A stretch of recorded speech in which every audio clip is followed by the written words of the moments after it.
Hi viewers, ఎందుకు నాయకులు కావాలి? Why we need leaders? ఎందుకు పెద్దలు కావాలి?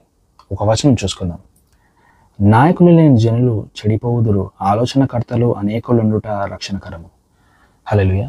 మరి చాలామంది సోషలైజ్డ్ ఇన్ సెన్స్ గ్రూప్లో ఎక్కువ కలవకుండా మరి ఒంటరిగా ఉంటారు. సహోదరి ఒంటరిగా ఉండడం క్షేమకరం కాదు.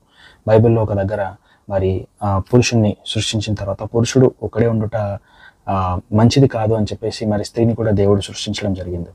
అలాగే మరి దయ్యం పెట్టిన వ్యక్తి సేన అనే వాడు ఎప్పుడు ఒంటరిగా సమాధుల్లో ఉంటాడు. So being alone sometimes it's not good. So అలా అని చెప్పేసి నువ్వు చెడు సహవాసాలకి వెళ్ళాలని నేను కాదు. సోదరి, నీవు ఆలోచనలకర్తల మధ్య, నాయకుల మధ్య ఉండు. ఎందుకంటే ఆలోచనకర్తల మధ్య ఉండడం సేఫ్టీ అని బైబిలే అంటుంది. So you need to be with wise men so that you will also be wise. Hallelujah. So get a gathering which helps you prayerfully. Hallelujah.